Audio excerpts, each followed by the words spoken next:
Sejam bem-vindos. Hoje nós temos um convidado mega especial e eu creio que será muito bom. Queria ler algo para você que está lá no Salmo 34, que diz: gloriar-se-á no Senhor a minha alma. A nossa única glória é nos gloriarmos em Deus. Não há glória para nós aqui. A glória deste mundo é muito pequenininha. No domingo de Ramos, todos ovacionam Jesus, pedindo que ele o salve. E na sexta-feira, esta mesma multidão estava gritando: crucificam. Então, como nós vamos tratar hoje de um tema muito maravilhoso para a minha vida, que é o louvor e adoração a Deus, eu queria que a gente tivesse isso em mente. Amém? Vamos orar? Senhor, eu te agradeço por seu amor, pela revelação que o Senhor dá de si mesmo, pela maneira linda como você se revela aos homens. Muito obrigado por Cristo Jesus, o homem perfeito. Entregamos este momento na sua presença, em nome de Jesus Cristo. Amém? Eu vou agora chamar o Netinho. Que bom tê-lo aqui, meu querido irmão. Obrigado do convite, Gi. Eu me sinto honrada, né? Cá para nós. Netinho, eu amo a sua Diga lá, história, e eu compartilho ela, sabia? É. E hoje eu gostaria que você pudesse contar um pouquinho da sua história para nós, porque eu te conheci nos Vencedores por Cristo. Então, o que eram os vencedores na nossa época? Como é que você se envolveu? Como é que foi o seu desenvolvimento em relação à música e a música ao louvor? Bom, eu nasci numa família muito musical. O meu avô era maestro, o avô Davi, de quem eu recebi o nome, né? Eu sou neto porque eu sou neto do Davi Lisboa. Ele era maestro, ele era o regente do coral da igreja, e eu cresci, passei minha infância vendo ele reger o coral, tocando o órgão da igreja, ele era o organista principal da igreja, ele que me ensinou os primeiros acordes, então eu sempre estive envolvido, participando da música, da igreja. A minha família, quando se reunia, sempre aniversário, fim de ano, sempre rolava um coralzinho lá, né? Todo mundo já sabia as suas vozes e tal. Então eu cresci ouvindo isso, né? Eu tenho 50 anos hoje, então a minha primeira infância eu passei ouvindo Vencedores por Cristo, né? De 73 a 80 eu vi só Vencedores por Cristo. E era o que a gente cantava na igreja, basicamente. Eu sempre fui muito interessado na ficha técnica. Eu era rato de ler as fichas técnicas dos discos. Naquela época, os LPs vinham com um encarte, né? Com a ficha técnica, a letra das músicas, quem cantava o quê, quem tocava o quê. E numa determinada fase, Vencedores colocava até o nome do equipamento, os modelos, as marcas, né? E eu conhecia tudo, sabia a ficha técnica de todos os discos e sempre acompanhei. E em 85 eu fiz um contato, uma pessoa da minha igreja na época começou a se envolver com Jovens da Verdade. Sim, JV. Isso, JV. E aí ele me levou para conhecer. E eu participei de uma equipe missionária de Jovens da Verdade em janeiro de 86. A gente foi para Vitória. E eu fui tocando guitarra, se não me engano, eu acho que fui tocando guitarra. Na época eu não tinha teclado, eu estava começando a tocar teclado, fui tocando guitarra. E a gente ficou um mês em Vitória. E esse foi o meu começo, assim, da vida meio missionária, né? Sim. Foi um tempo muito bom de aprendizado. Muito bom. Foi muito, muito tremendo mesmo. Um mês cantando em igrejas, em praças, e nas cidades do interior lá de Espírito Santo. No mesmo ano, em julho, a gente foi para Curitiba com o mesmo grupo. E nessa época eu já comecei a tentar me... Aí eu comecei a estudar piano, comecei a fazer piano popular, comecei a tocar piano. E também fui atrás de trabalhar em estúdio. Naquela época, os discos evangélicos eram gravados na Comev. Sim, eu né? lembro. Por causa da ficha técnica, eu fui atrás. A Comev ficava num estúdio, o estúdio da Comev ficava ali na 24 de maio, na galeria, né? Hoje é a Galeria do Rock. Sim. Na época que eu fui até lá, eu bati na porta, bem na cara de pau mesmo, pedindo para trabalhar lá e aprender a ser técnico de estúdio. Eles estavam numa transição, porque eles estavam saindo de lá e indo lá para o novo estúdio, que seria lá em Santo Amaro, né, na rua Norberto Jorge. E aí a pessoa responsável lá acabou aceitando, né, me contratar como um estagiário. E nessa época a Vencedores estava gravando um disco, eu não me lembro mais qual dos discos que eles estavam gravando lá, e aí eu fiz um primeiro contato com Vencedores, com o Assir, que era o líder da missão na época. Né? E a minha participação em Vencedores foi bem diferente, porque eu tinha tudo para não participar daquela viagem missionária que eles fizeram em 87. Porque eu ainda não tinha 18 anos, você tinha que ter 18 anos para poder participar, eu tinha 17. O treinamento daquela equipe já tinha começado e era uma regra deles que você tinha que participar desde o comecinho, né? E já tinha começado, porque a pessoa que queria viajar tocando baixo, desistiu, não pôde viajar. Aí o Assir me fez o convite, porque a gente já fazia algumas coisas juntos, eu estava fazendo som para Vencedores, quando eles faziam alguma apresentação em algum lugar diferente, né? Eu fazia o som, ele me contratava para fazer o som. E eu não tinha dinheiro para pagar a minha inscrição. Você tinha que pagar para participar. Né?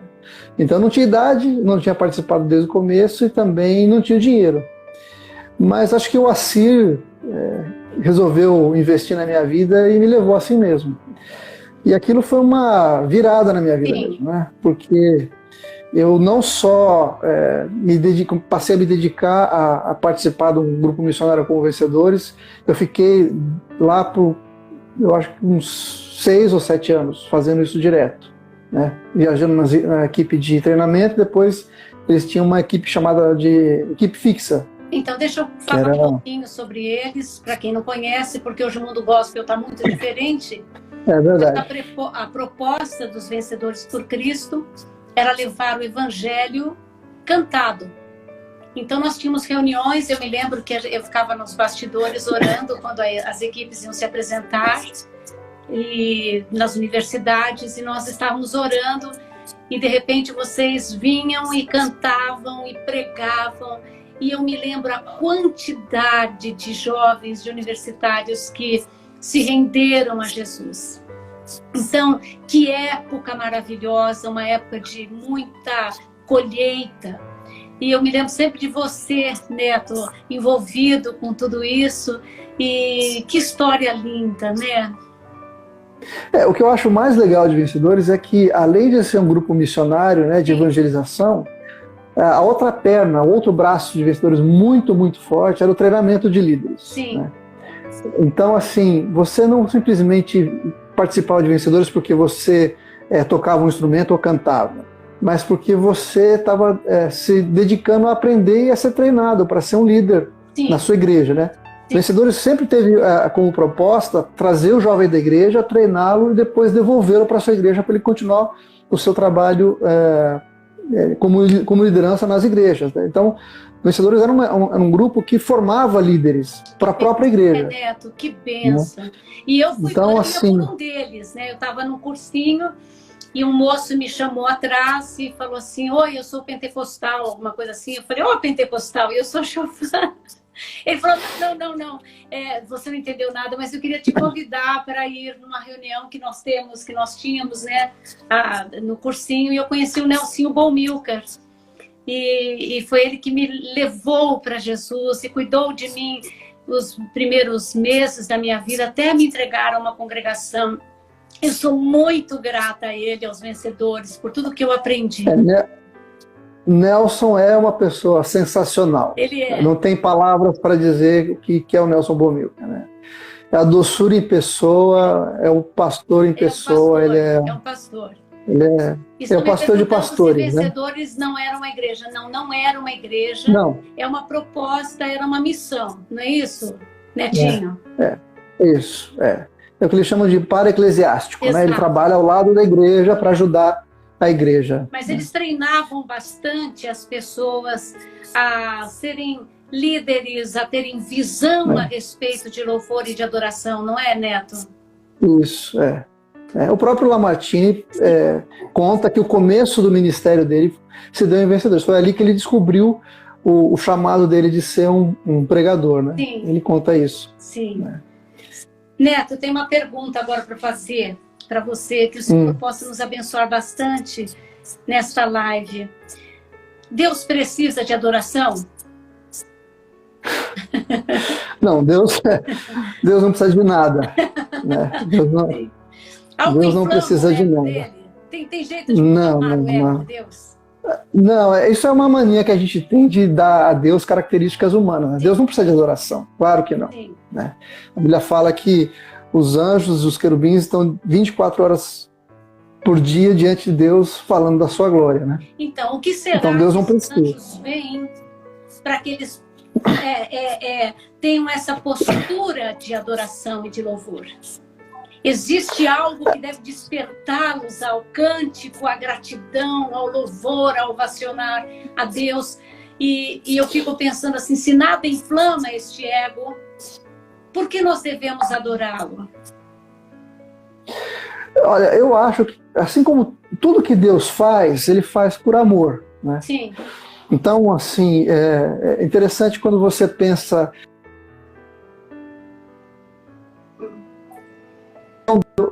Perdi o Netinho. Oi, tô aqui. Ah, você tá aí? Voltou? Agora tô voltou. Tô aqui. Muitas vezes as pessoas acham que Deus é um Deus tirano que inventou um monte de regras simplesmente para te pegar de calça curta. Sim. Né? E não é nada disso. Né? Tudo que Deus estabeleceu como as suas leis, Ele as estabeleceu porque Ele ama a nós. Né? É tudo fruto de amor. Tudo que procede de Deus, os seus mandamentos, não são restritivos, Neto? Não, pelo contrário. Os mandamentos de Deus nos dão liberdade, né? Nos dão liberdade. Eu creio nisso. Né? Porque a gente pode se submeter à vontade de Deus, a gente pode ser livre de verdade. Exato. A liberdade está em se submeter a Deus. Né? Porque nenhum ser humano é absolutamente livre. Não. Todo mundo está preso a alguém ou a algum senhor. Né? Sim.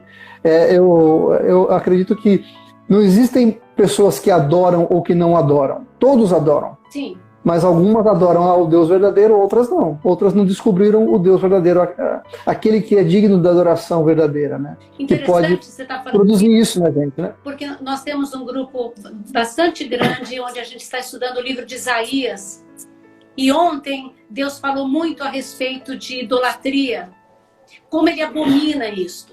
Mas ele estava falando sobre as imagens fundidas, porque eles estão num momento onde o paganismo, que são as religiões politeístas, estavam em confronto com a única religião monoteísta, que era a religião de Israel, né? A revelação.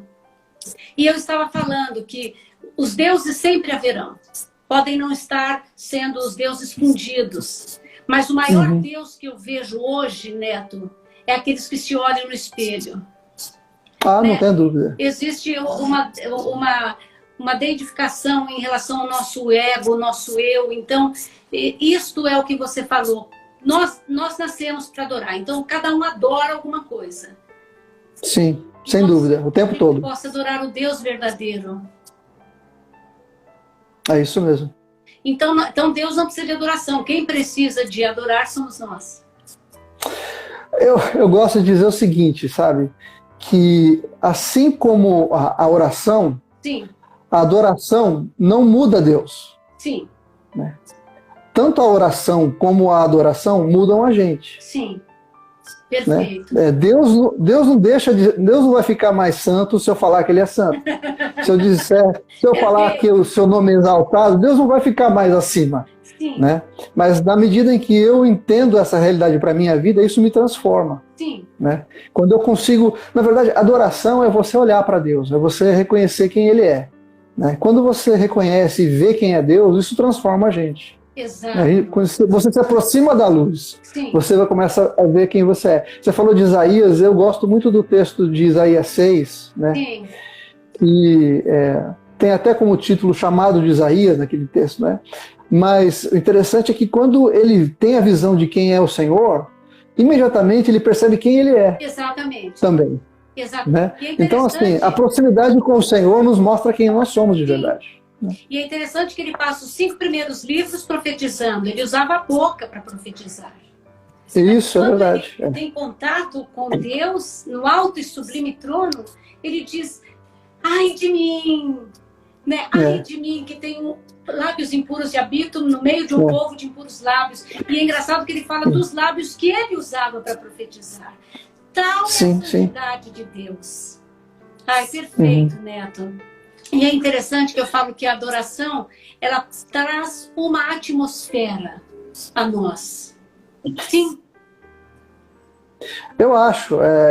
Por isso que aquela narrativa de 2 Crônicas 20 é tão importante, né?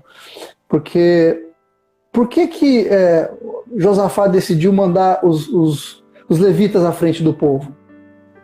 Né? Porque ele queria, eu imagino que ele queria criar uma atmosfera de adoração. Se o povo que está na frente está falando, está cantando, está exaltando o nome do Senhor, o povo que está atrás está escutando aquilo, está recebendo aquela ministração. Então, em vez de ficar dando espaço para as fofoquinhas, para as palavras de morte, do tipo, você é louco, agora é que esse povo vai matar a gente. Onde já se viu a gente lutar com 3 reinos desse jeito? Em vez de ficar com esse papo, eles estavam ouvindo os levitas falando, Deus é bom e a sua misericórdia dura para sempre, seu amor dura para sempre. Neto, Isso cria um ambiente, né? Sim. Neto, o que se exige hoje de um adorador? Por exemplo, algumas pessoas, principalmente no meio mais pentecostal, tratam o povo que ministra louvor, que está em contato com os instrumentos, os músicos, de levita. O que você pensa a respeito disso, Netinho? Olha, dificilmente você vai me ouvir chamando o povo que está envolvido com louvor e adoração de levita. Eu também, sim. Eu não gosto dessa nomenclatura. Exato. Eu não gosto porque eu acho que isso separa e cria uma estirpe diferente que na verdade não é. Sim. Né? Eu prefiro chamá-los de músicos, de cantores. Sim. Né? E gosto muito daquilo que Pedro fala na sua carta, na 1 Pedro 2,9, né, que nós somos sacerdotes real. Sim. Né? Então, eu prefiro nos enxergar como sacerdotes, porque isso leva o entendimento de que o sacerdote não é só quem está em cima do palco, mas toda a igreja. Sim. Né? Então, a congregação também tem o seu papel. Sim. Né? Então, eu não gosto de fazer essa divisão, não. Eu não gosto. Prefiro não usar. Não cabe também, mesmo porque é tão diferente o exercício do sacerdócio. No Antigo Testamento houve uma mudança de sacerdócio. Hoje nós somos considerados uma raça eleita de sacerdotes reais. Todos nós, então, somos sacerdotes na medida que nós podemos ministrar a nosso Deus, certo? E senão eu acho que alguns princípios. Exatamente. Eu acho que os princípios que a gente pode tirar do sacerdócio levítico são importantes para a gente. Né? Mas a gente não pode restringir isso para toda a igreja. Certo, né? Perfeito. Um dos princípios, por exemplo, que você acha que nós temos que... Por exemplo, eu me lembro das nossas músicas que nós cantávamos na nossa época. Você foi meu líder de louvor, eu ministrava, você tocava, às vezes o Lamartine, eu tinha até pena de vocês. Mas eu me lembro como eram as letras, eu me lembro como nós éramos apaixonados pela presença de Deus. E hoje eu vejo que as coisas estão um pouco diferentes. né? O mundo gospel me parece que ele, eu não sei, introduziu talvez algumas coisas que oneraram um pouco esta glória. O que você acha, Netinho? Eu acho que, embora a gente use da música, aquilo que essas músicas traduzem é ouro. Então, assim, o mais importante daquilo que a gente vai cantar é a letra. Exato. Né?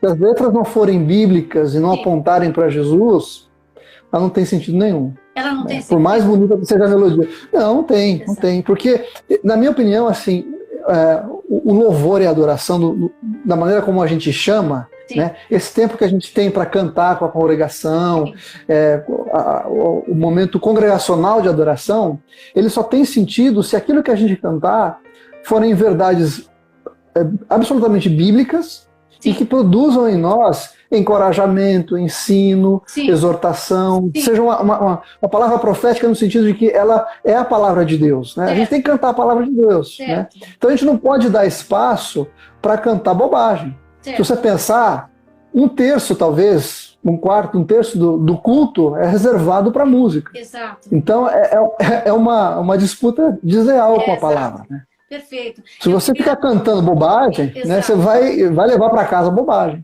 Eu estava falando com a igreja a respeito do Salmo 91, numa live que nós tivemos, e este salmo foi feito por Davi, e foi musicado, ele é profético. Davi profetizou muito no Salmo, você vê o Salmo 22, o Salmo 110, que falam a respeito de Jesus. E por que ele musicava? Porque as pessoas daquela época não tinham acesso às escrituras, existia só uma casta de escribas e fariseus que sabiam se remeter às escrituras, enfim, mas o povo não tinha. Mas o que o povo tinha? As canções. Então eles cantavam profetizando a palavra de Deus para que aquilo pudesse gerar em Israel a fé. Porque a fé vem por ouvir e ouvir a palavra, né? Não tem dúvida que a música é uma excelente ferramenta para te ajudar a memorizar a Bíblia. Sim. Né? E muitas vezes as pessoas citam alguma verdade, algum princípio da palavra de Deus, e citam alguma música como se aquilo fosse um versículo da Bíblia. Né? Muitas vezes não sendo. Exato. Né? Então, assim, a gente guarda mesmo os textos que a gente canta de uma maneira muito especial, e isso é muito importante. Por isso que a gente tem que ter o máximo de cuidado na seleção daquilo que a gente vai cantar. Né? Então, tomar cuidado para que o que a gente está cantando fale a respeito da palavra de Deus, dos princípios da palavra, porque isso vai ficar no nosso coração, vai ficar na nossa mente. Né? Que bênção, Neto. E eu vejo, por exemplo, que na nossa época nós cantávamos muito a Bíblia, né? Nelsinho musicava muito trechos da palavra de Deus, então nós cantávamos a Deus a sua própria palavra. E hoje é muito difícil você encontrar um cristão que tenha tempo com a palavra de Deus. Eu não sei porque a gente não ouve a palavra. Nós gostamos muito dessas frases de Facebook, de efeito, mas nós não temos nos aprofundado na palavra, não é, Neto? Isso aí se reflete naquilo que a gente canta, né? Com certeza. Eu costumo dizer o seguinte: você quer saber o que uma igreja crê? Veja o que ela canta. O que ela canta é o reflexo da sua teologia, é o reflexo daquilo que ela crê de fato. Né? Porque uma coisa é aquilo que você diz que crê, mas você vai cantar e você vai ministrar para as pessoas aquilo que você crê de verdade. Então é isso que você vai cantar. Né? Então, a gente percebe mesmo que as pessoas estão cada vez mais analfabetas sobre a Bíblia. As pessoas não sabem Bíblia. E o que gera, por exemplo, esse analfabetismo? Eu vejo muitas pessoas que que foram chamadas a terem uma vida de ministros de adoração, porque tem que levar, eu acho que a função de vocês, a minha já foi, agora não é mais, mas a função de vocês é de alguma forma levar a congregação a ter um encontro com o papai. Não é? Então, é o que você falou, nós estamos aqui na frente, mas nós estamos produzindo uma atmosfera para que atinja todo mundo que está ali lutando, para que atinja os tristes, os desanimados de coração. E eu vejo, por exemplo, como as pessoas não estão guardando mais este ministério.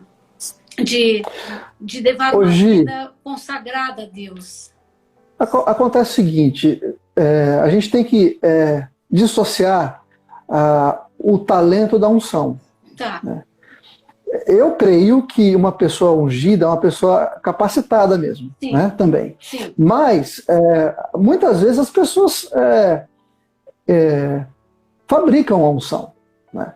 Então, assim, você pode fazer as pessoas chorarem se você falar alguma coisa, sim, mas aquilo não é verdade para você. Ou aquilo não é alguma coisa que foi produzido no teu espírito. Você simplesmente sabe fazer. Tem um monte de gente, conheço um monte de gente que faz você chorar quando está ministrando, mas você vai ver a vida da pessoa podre. Então, não tem lastro nenhum. Então, o que acontece com esse personagem? Por que as nossas igrejas, eu estou dizendo de uma forma geral, né, nesta igreja atual que está passando por uma crise de identidade, por que esta igreja, por exemplo, ela criou tantos personagens? Como é que você pode, e eu também vejo, eu sei fazer, eu sei falar crenteza, eu sei como é que leva a congregação, então eu vou fazer aqui e vou emocionar a congregação. Uhum. Eu acho que a falta de conhecimento bíblico está tanto no palco como fora dele. Certo, entendi. Porque a igreja se deixa levar por bobagem, por abobrinha, por escutar frase de Facebook, entendeu? Sim. As pessoas estão baseando a sua vida e a sua fé em frases de Facebook. Sim. Né? Em coisas que inflam o meu ego, que inflam a minha autoestima, que se submetem ao positivismo. Não, vai dar tudo certo. Hoje a tua bênção vai chegar. Se você crer, digite amém. Entendeu? É hoje que o teu milagre vai acontecer. Todo mundo vai lá e digita o seu amém, mas não gasta tempo em oração, em conhecer a palavra de Deus. Então, assim, eu acho que a adoração e a oração tem muito a ver. Sim. Né? Você não consegue nem orar bem, nem adorar bem, se você não conhece a palavra. Né? Sim. Eu lembro que Jesus, quando teve aquele encontro com a mulher samaritana, uma das primeiras coisas que ele falou para ela, falou assim: vocês adoram o que vocês não conhecem. Puxa vida. É impossível você adorar direito quem você não conhece. Perfeito. Se você não buscar conhecer aquele quem você adora, você vai criar um Deus para você que muitas vezes não é o Deus verdadeiro. Você imaginou um Deus e você adora aquela imagem que você criou. Então isso é idolatria também. Né? Às vezes eu estou adorando, eu estou chamando o Deus, o Pai de Jesus de Deus, mas eu dei um monte de atributos para ele que ele não tem. Sim. Né? Por exemplo, o Deus que não julga, o Deus que é só amor, o Deus que não confronta, o Deus que não vai atrás do pecado, entendeu? É muito fácil você ouvir. Você falar sobre isso. Essa teologia humanista, ela destruiu a Deus. Exatamente. Porque o amor de Deus é santo. A justiça de Deus é santa. Todos os atributos de Deus, ele tem uma raiz, que é a raiz da santidade de Deus. Por exemplo, você já viu gente falando assim, não, esse Deus aí, o meu Deus não julga ninguém. Não, o meu Deus não manda ninguém para o inferno. Você criou um Deus. Exatamente. O seu Deus faz isso. Exatamente. Né? Agora, Tim Keller fala o seguinte: se o seu Deus não te deixa desconfortável em nenhum momento, esse Deus não é poderoso. Exatamente. Né? O Deus verdadeiro, ele tem que provocar em você o desconforto de eu me comparar com ele e falar assim: não, esse Deus é muito santo, eu tenho que fazer alguma coisa, eu tenho que mudar a minha vida, eu tenho que me conformar a ele. Nossa, né? Mas que coisa impressionante, muito interessante. Spurgeon falava que se você ouve um pregador que deixa você confortável com você, você não ouviu a Deus.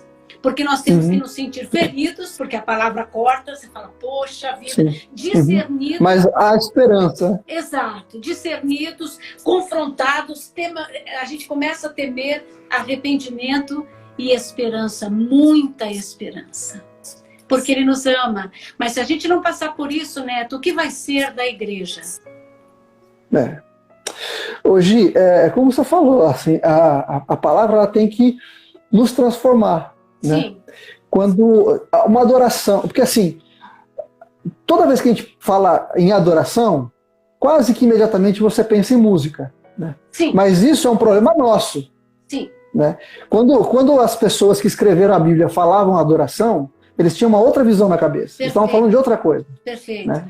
Toda palavra que é traduzida por adoração tem basicamente o sentido de prostrar-se. Certo. De se dobrar. Sim. Né? Toda vez que alguém escrevia e adorou, ele está imaginando alguém que está dobrado diante de Deus, ou diante de alguém. Perfeito, né? Perfeito. E quando você se dobra, você está reconhecendo a autoridade daquela pessoa. Perfeito. Né? Então, assim, quando uma adoração que não provoca em mim uma transformação na maneira de eu viver, não é uma adoração verdadeira. A adoração verdadeira pressupõe mudança de vida, mudança de atitude, mudança de comportamento. Né? Então, assim, eu não posso adorar a Deus e continuar vivendo do mesmo jeito que eu vivo. Porque se eu verdadeiramente estou adorando, eu estou me submetendo. E se eu me submeto, eu sou transformado. Puxa, Neto, que bênção. Eu estava falando que Deus nos criou a imagem e semelhança dele, e a gente está retribuindo um favor, né? Porque a gente está criando também um Deus a nossa imagem e semelhança. Sabe, um Senhor que não quer a minha submissão, que permite com que eu flerte os outros deuses, as outras, o mundo e toda a vaidade e tantas coisas que a gente vê hoje, mas que não há uma mudança, uma separação, um processo de santificação. Então hoje você vê os meninos, as pessoas que estão envolvidas em adoração, curtindo heavy metal, você vê que eles estão bebendo demais e tantas coisas, isso me deixa profundamente triste. Você começou perguntando quais eram as condições, né, os pré-requisitos. Sim. Acho que a primeira coisa que você tem que ser é alguém que se submete. Sim. Né? Submete a Deus, em primeiro lugar, absoluto, a sua liderança. Mas, em segundo, você tem que conhecer a palavra. Sim. Né? Porque não dá para adorar e nem orar bem se você não conhece a Bíblia. Perfeito. Né? Você só pode adorar alguém que você conhece. E a gente conhece a Deus através da revelação da sua palavra. Então, assim, é duro você ver alguém ministrando um louvor que vai falar alguma coisa, não sabe o que falar, ou cita qualquer pessoa, ou cita, como a gente falou, frase de Facebook, entendeu? Então, se a Bíblia não for a base da minha adoração, se ela não nortear aquilo que eu vou escolher de música, aquilo que eu vou exortar a igreja, eu estou fazendo errado. Perfeito. O conhecimento bíblico, acho que tirou-se do líder de louvor a responsabilidade e o compromisso dele conhecer a Deus, conhecer a Bíblia. Se ele cantar bem e performar bem, sim, ele é um ministro de louvor, quando na verdade não é. Sim. Né? Ele tem que conhecer a Deus, tem que conhecer a palavra, tem que amar as pessoas. Certo. Porque o nosso papel como ministros é justamente esse. Sim. É pegar na mão das pessoas e levá-las até Deus. Pegar a mão de Deus e juntar com a mão das pessoas. Né? Esse é o nosso papel. Né? O sacerdote, e esse é o nosso papel de sacerdotes, tinha exatamente essa função. Estabelecer a presença de Deus em algum lugar. Montar o tabernáculo. Né? Preparar os utensílios do tabernáculo e preparar para que a presença de Deus se manifestasse e o povo pudesse ver e experimentar a presença de Deus ali. Esse é o nosso papel hoje. Nós somos os sacerdotes reais. Por isso que 1 Pedro 2,9 é tão importante para mim. Certo. Né? Porque isso determina o nosso papel. Certo. Então, assim, se nós somos sacerdotes, onde a gente estiver, a gente tem que estabelecer a presença de Deus. Certo. A presença de Deus tem que se manifestar. Certo. Interessante, Neto. Puxa vida, que bênção você falar sobre as Escrituras, porque, na verdade, tudo o que nós fazemos e tudo o que nós somos e a forma como nós nos construímos e construímos a nossa história tem a ver com essa constituição do céu, não tem? Uhum. A Lígia acabou de falar por aqui que nós temos hoje muita performance e pouca paixão. É isso mesmo, eu acho. E as nossas músicas e a nossa vida, como é que fica isso, Neto? Como que a gente pode blindar, em primeiro lugar, em relação à vaidade que uma grande igreja, por exemplo, com muitas pessoas nos ouvindo o nosso cântico e a nossa pessoa, como que a gente pode ficar blindado e estar lá realmente somente para servir? Giovana, acho que essa é a luta mais grave que a gente tem enfrentado hoje, porque hoje é tudo muito midiático, né? todo mundo tem seu canal de Facebook, de Instagram, de Sim. YouTube, e todo mundo hoje tem alguma coisa para falar. Certo. E todo mundo quer ganhar seus seguidores, quer ganhar os seus likes. Sim. E eu acho que o maior cuidado é fazer como João fez, sabe? É você dar espaço para que Jesus cresça e eu diminua. Sim. É buscar isso, a gente tem que buscar isso. Então, tudo que me leva a exaltar a mim mesmo, eu tenho que me afastar. Certo. Eu tenho que sempre estar apontando a Jesus. Certo. Então, assim, a ministração que eu vou fazer é sempre apontando a Jesus, na sua palavra. Sim. Não é uma música que comove as pessoas, não é uma música que levanta o ânimo das pessoas. É a verdade que aquela música comunica. Tem que ser. Perfeito. O que tem que me levar a adorar a Deus não é uma música, é a verdade que aquela música está comunicando. De Deus, né, Neto? Exatamente, a gente tem que cantar a respeito de Deus. Então, e quando, por exemplo, quando você citou Isaías 6, né, quando ele fala santo, santo, santo é o Senhor, ele fala santo ao Pai, ao Filho, ao Espírito Santo, nós somos adoradores da Trindade. Ele nos fez para isso. Quanto mais eu me aproximo disso, mais eu me aproximo de mim, como você falou. Quando Jesus fala, ele chama os dele e fala assim, que as pessoas estão dizendo que eu sou. Ele começa bem, né? Porque ele deixa, você é isso, você é o profeta, você é Elias, você é não sei o quê, você não sei o quê. Ele deixa falar, de repente ele fala, e você? Quem eu sou para você? Aí houve silêncio. Aí Pedro fala assim, tu és o Cristo, filho do Deus vivo. Daí ele devolve a Pedro. E você, Pedro? Então tudo que você tem de Deus mostra quem você é. E você pode se construir a partir dessa verdade. Não é isso, Neto? O ministério não pode se resumir ao palco, né? Ao púlpito. Sim. O ministério, ele engloba a sua vida. Então, assim, não basta você ser um bom dirigente. Você tem que ser um bom pai, um bom marido, um bom funcionário, um bom cidadão, um bom cristão. Tudo que você fizer é aquele texto clássico, né? Qualquer coisa que você fizer, você tem que fazer para a glória de Deus. Se você não pode glorificar a Deus naquilo que você está fazendo, não faça, porque isso é pecado. Se Deus não pode se agradar daquilo que você está fazendo... Repete isso outra vez, por favor. Repete isso outra vez. Tudo que você for fazer, faça para a glória de Deus. Se Deus não pode ser glorificado naquilo que você faz, não faça, porque aquilo é pecado. Perfeito. Aquilo que não levanta o nome de Deus, não levanta-o para a sua glória, aquilo que não demonstra quem Ele é, eu devo me afastar? Exatamente. Eu tenho que me aproximar do Senhor. Isso dói?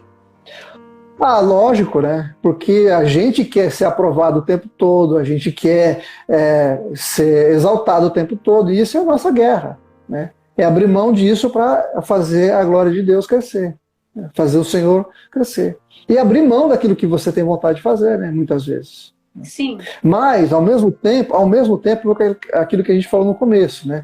Que a obediência nos traz liberdade. E a liberdade traz alegria, traz satisfação, traz contentamento. Então, assim, eu fico, embora eu esteja mortificando a minha carne, eu estou fazendo com que o meu espírito esteja fortalecido. Então, eu estou me aproximando do Senhor. E isso me traz prazer, me traz contentamento. Perfeito. Eu às vezes falo, Neto, que o mundo é um campo minado. Aí nós temos uma palavra e mandamentos que nos norteiam. Não vá por aí, não vá por ali, não faça isso.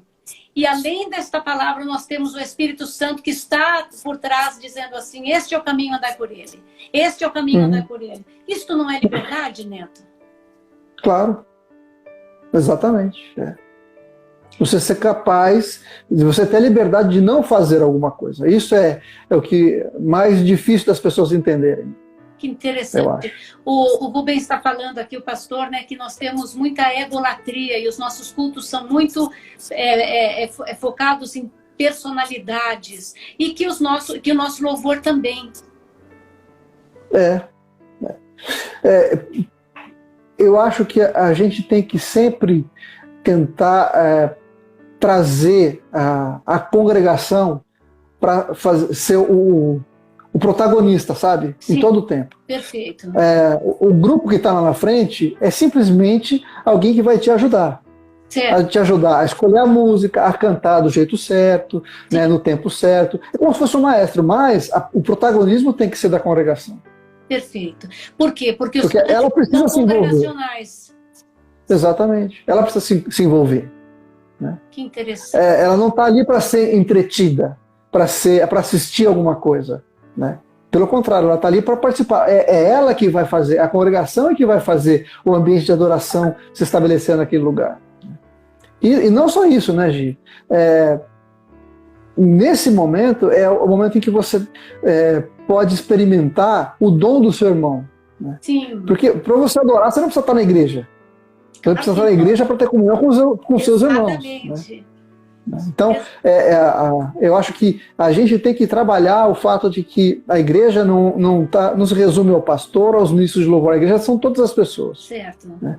E Deus colocou dons e talentos em cada um que vão complementar aquilo que está no outro. E isso que é interessante, é o que eu falo, a nossa interdependência, a primeira coisa que ela faz, ela nos mantém humildes. Sim. Neto, foi muito gozado, eu preciso falar isso, eu não sei se deu, mas eu vou falar. Nós estávamos numa reunião enorme de pastores e tudo mais, aí veio um senhor conversar comigo e ele perguntou qual era o meu dom. E eu olhei para ele e falei assim, acho que eu tenho o dom da carência de Deus, sabe, meu irmão? E tal. Ele falou, eu tenho os 9 dons. Eu falei, caramba, é mesmo, irmão? Ele falou, eu tenho os 9 dons. Você não precisa de igreja, né? Você é uma igreja ambulante. Né? Você pode comungar com você e tudo mais. Mas não é isso. Nós fazemos parte uns dos outros. E se nós estivermos interligados dessa forma, dependendo uns dos outros com humildade, e é tão gostoso você ser servido por alguém. Quantas vezes eu fui servida por você? E quantas coisas aconteceram na nossa vida que foram maravilhosas. Isto é bom. Não é verdade, Neto? Exatamente. Eu digo que Jesus não tem estrelas porque quando ele está presente tem o sol, né? Quando o sol está presente, não tem estrelas no céu, né? Deixa ele brilhar. Não é verdade, Netinho? É isso mesmo. Eu queria só que você me contasse agora um pouquinho que você era um tremendo violonista. Eu estou vendo guitarra, violão aí atrás de você. E agora você não é mais. O que aconteceu? Em 96 eu tive um AVC. Eu tive uma dissecção na carótida e formou um trombo que impediu o meu cérebro de ser oxigenado, né? Eu fui para a UTI, eu fiz um procedimento, coloquei um stent para desobstruir, mas eu fiquei umas 8 horas sem a oxigenação plena do cérebro. Né?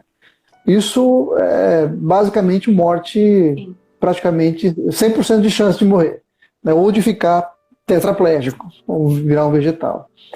E Deus fez um milagre e me manteve vivo. Né? Deus fez com que a irrigação voltasse e eu praticamente não tive sequela nenhuma, exceto uma pequena falta de sensibilidade na mão esquerda, o que me impede de tocar violão. Então hoje eu não consigo tocar mais. O violão está aí pendurado, mas é da minha filha, ela que está estudando violão e guitarra. É muito louco, né? Porque quando eu lembro de você, eu também lembro de você tocando muito violão.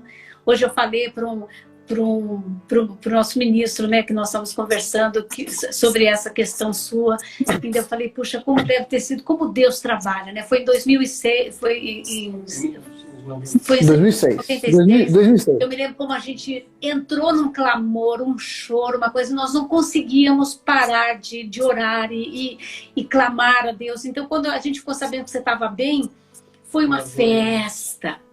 E saber que Deus te marcou como Jacó no Vale de Jaboque, né? Que ele só fugia, e de repente, não, agora você não vai fugir porque você vai ficar manco. Então, de repente, eu vejo assim como o seu caráter foi construído por Jesus e algo muito especial sobre a sua vida, né, Neto? Não tem dúvida. Naquele dia, embora eu não tenha morrido, eu acho que uma parte morreu. Sim. Que renasceu uma nova pessoa, sabe?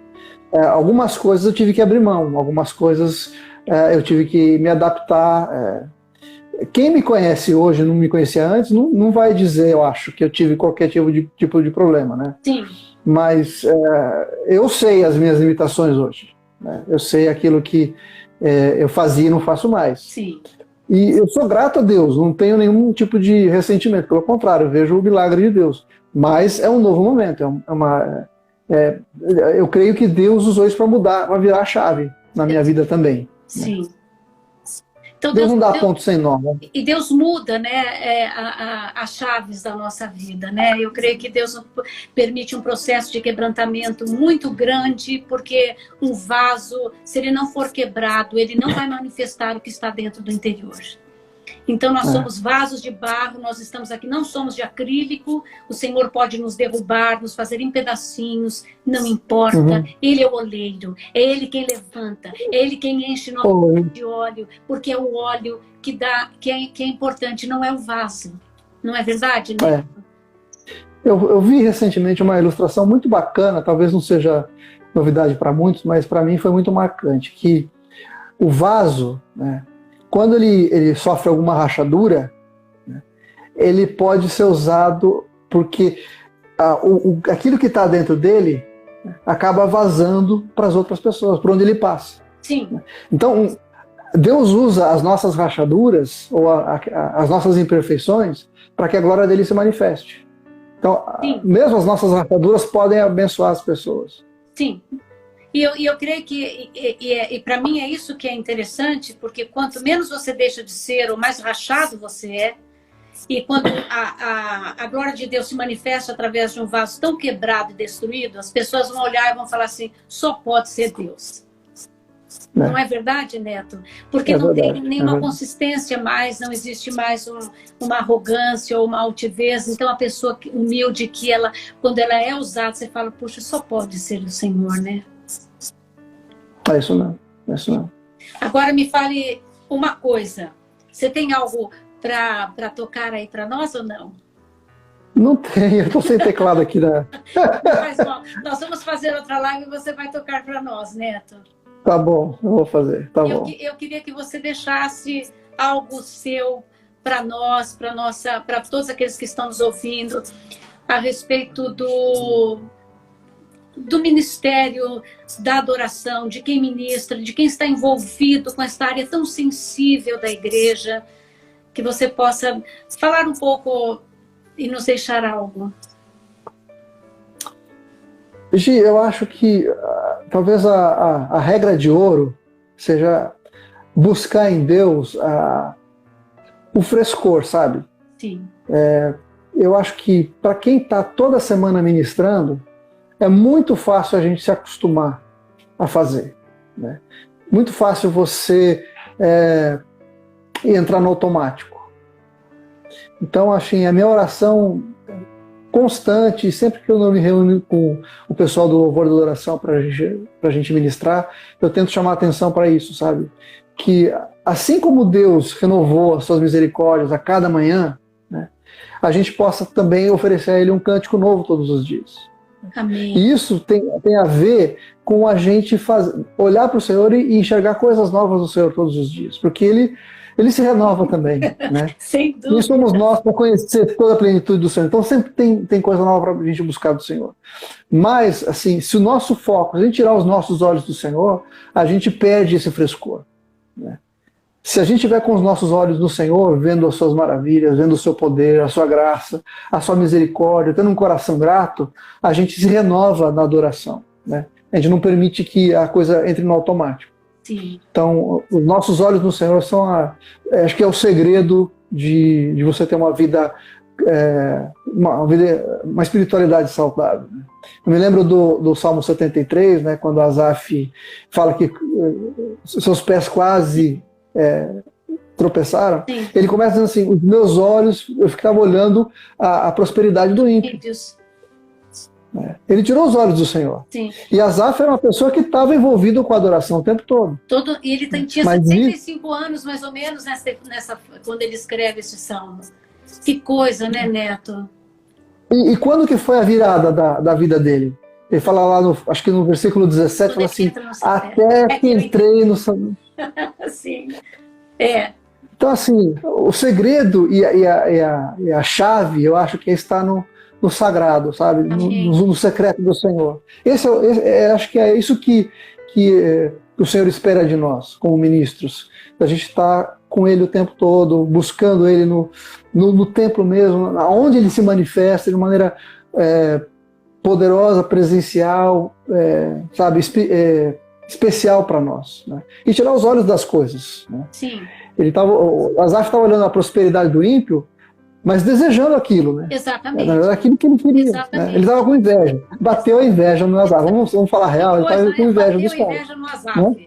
Exato. Então, né? Até que ele entrou no santuário. Quando ele entrou no santuário, ele falou assim: eu vi o fim deles. Eu vi o fim deles. Olha, né? Que bênção. E ele termina falando assim: Senhor, não tem nada mais importante do que o Senhor. Eu vou sair por aí falando das suas maravilhas. Exato. No começo ele falou assim: eu não sei, eu acho que foi em vão eu ter guardado a minha vida, guardado as minhas vestes de santidade. Aí no final ele falou assim: não, Senhor, eu vou contar as suas maravilhas, vou falar do teu louvor, vou louvar o teu nome.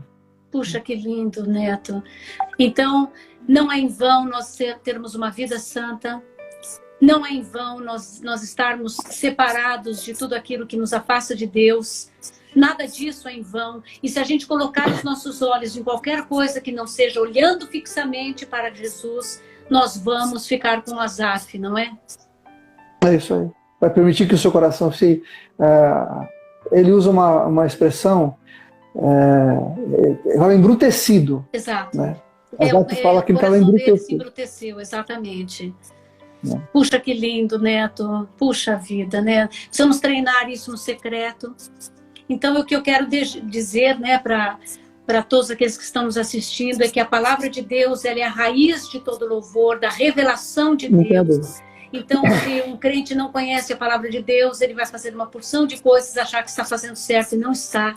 Porque a palavra de Deus vai imputar, vai construir em nós temor, vai construir em nós este significado de que tem alguma coisa errada, eu não vou por aqui, eu vou por ali, de nos submetermos a Deus e ao Espírito, para que nosso louvor seja aceitável, né? Puxa, que bênção, Neto. Queria ouvir muito, muito, muito mais. Que tempo precioso, querido. Muito obrigado por estar conosco. E eu queria que você pudesse acabar orando por nós. Tá bom. Senhor, nós queremos exaltar o teu nome, porque o Senhor é digno de todo louvor, de toda adoração.